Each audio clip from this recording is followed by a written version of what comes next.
Hey guys, thank you so much for joining me in another video. So as you can tell, based on the title, today we are talking about the brand KHAITE, spelled K-H-A-I-T-E. It's pronounced the way you would say the name Kate. The founder's name is Cate Holstein, and the term actually comes from the word, it's a Greek word meaning long flowing hair. So just a little bit about the history of the brand. Cate Holstein was actually born and raised between Southern California and London. She started her career as a student at the Parsons School of Design, so that's in New York. She got her big break when Barney's New York ordered her collection she created for her junior thesis. And after this, she actually dropped out of school to pursue design, and the brand was so successful, it was stocked at 40 retailers worldwide, from department stores like Saks to high-end boutiques like Zerna Zabet in New York and Louise Boston.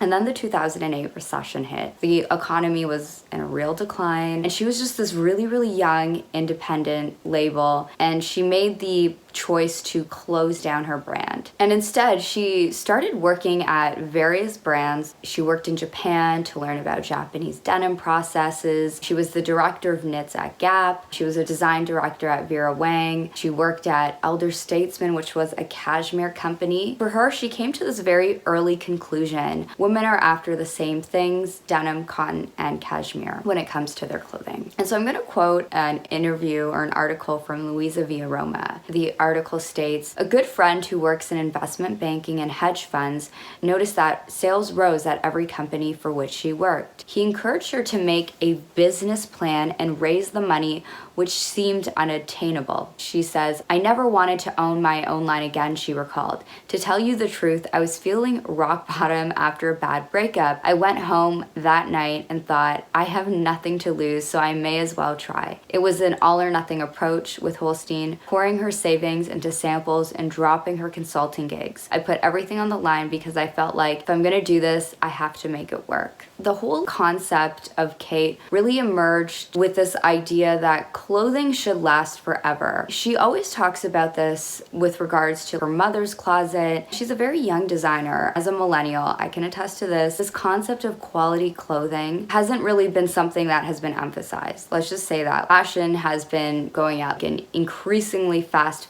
pace. For Kate, she was very enamored by her mother's clothing. She saw her mother's clothing and her mother's closet. She felt like this was clothing that could be more of an identity builder. So this from a New York Times interview. As she got older, she'd steal luxury designer pieces from her mother's wardrobe and gradually acquired her own. And so it was really just this idea of slow fashion, going back to how fashion used to be, clothing that you could cherish, clothing that was well made and very, very high quality. And I know we're kind of in this period where we're talking about quiet luxury. She makes this like really interesting point about privacy, her interest in privacy. She states this: "Some of the best fashion designers like Phoebe, Philo, or Eddie Salon are notoriously private." And I honestly thought this was such an interesting point in the New York Times. And Phoebe Philo famously said, "The chicest thing is when you don't exist on Google." And I think what's very interesting about this quote, she mentions Phoebe Philo, which makes sense. And as I read more articles, interviews, podcasts, her respect for Eddie Salon I find very interesting because I see it in her clothing, but it's just something you don't hear. If there's like a Venn diagram of Phoebe Philo and Eddie Salon, her designs at Kate are at the center of that, which seems like a contradiction, but her aesthetic actually encapsulates both of these, as well as her background. Her background working at Vera Wang, which is a wedding company, and working for these cashmere companies, working in Japanese denim. Of course, there's this very New Yorker undertone to her clothing. Sort of on a side note here, there was this podcast, Fashion No Filter, where she was being interviewed and she actually expresses her admiration for Eddie, and I thought it was very interesting. Gets a lot of resistance, and she says, "I love Eddie Salon, I'm pretty vocal about it," and she does talk about how he was like really persecuted by the fashion industry, but she really respects his designs. Another point I want to talk about is, for her, she wants her line to exist in reality. Of course, we've been talking about fashion's recent interest in 90s minimalism. The 90s really emphasized this interest in realism and trying to portray something that was realistic at least. But when we contrast that with how a lot of these like really, really big brands, right? And they've got the budget to do this. The advertising campaigns are just incredible, right? When we think of Chanel or, you know, some of like the previous Chanel collections, some of my dream pieces are from Chanel. And when I did my video on the history of Celine, I was looking at some of the Michael Kors branding of these women on like private jets or on helicopters, these jet set women on these launch pads, ready to like travel the world and conquer the world. I vividly remember this. I think I was like 18 at the time, and I bought myself a pair of Michael Kors shoes. They had like the MK logo. They were like sandals, and I bought them because I was traveling, and it was just me thinking of this dream of traveling. I was going to Florida to visit family. But for Cate Holstein, she's more interested in fashion as something that can exist in reality. For her, it's achievable. When it's such a fantasy that you can't see yourself in it, then is it really that desirable? I think there's also something just really aspirational about being a really chic woman in the city. Designers like Phoebe, Philo really embrace this kind of marketing that existed in reality. Another thing that I want to talk about is this concept for her called Cherish Pieces. So from the podcast Fashion No Filter, she really delves into this idea of cherish pieces. So she talks about her background working for all of these brands, creating lines, and she says, everyone says essentials or basics, but I say cherish. Basic, it really does have a negative connotation, but what she's doing here, she's trying to like flip the narrative. These basic pieces are the most cherished in our wardrobe. What's so fascinating and what I love about her is she's such a nerd in like the coolest way. When she talks about things like cashmere. From the podcast, she talks about the density of cashmere or like the curve of a sleeve. She says this, I'm a stickler for materials, and 80% of the appeal of a garment is material. What's the difference between H&M cashmere or Celine cashmere, which are on total opposite sides, fast versus luxury? There are certain ways they start washing the fibers, the finishings that make it a high-end yarn. How dense is the knit? Nuances like preferring a fisherman rib to a 1x1. These things that the customer may not,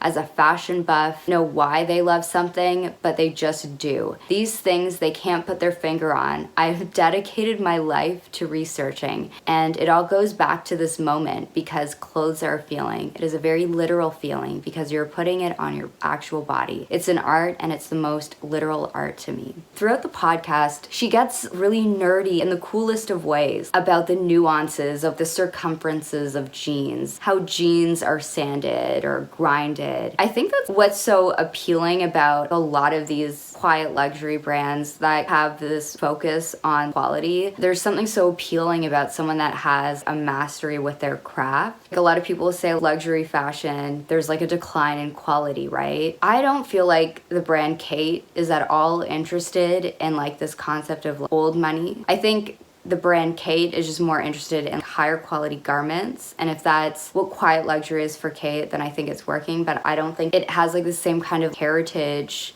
of, I don't know, a brand like Brunello Cucinelli. The vibe is not the same. Like, it's not that like preppy country club. It's like a modern city woman. So anyways, I do feel like Cate is very much a quiet luxury brand, but it's not an old money aesthetic. This makes sense? Maybe it is. I don't know. That moment where like Katie Holmes, this was probably the moment where the brand became more so known in like the fashion public eye. Katie Holmes was wearing the cashmere sweater and like bralette. Apparently she was doing some back to school shopping, like running some errands. And this was clothing that you could wear doing something very ordinary like that. And I think since that photo and Cate Holstein's interest in quality cashmere has propelled the brand to become known as a brand that does cashmere very well. Cate Holstein has also talked about what is different about her brand, because you could be like, oh, well, there's people like Phoebe, Philo, and there's the Row, right? What is it about Cate that is different than a lot of these other sort of quiet luxury brands? And I think it's this, and she's talked about her inspiration is largely rooted in American sportswear. When you just look at her first collection, it was actually inspired by Sailor, so that was the collection Barney's purchased. She talks about the correlation of female liberation throughout history. For Cate Holstein, there really hasn't been anyone that has been as deeply rooted in American sportswear since Donna Karan. For her generation, as she's a millennial, she's the one to take up the mantle. It's just sort of a fresher perspective on American sportswear, and for her what's most interesting is denim, cotton, and cashmere.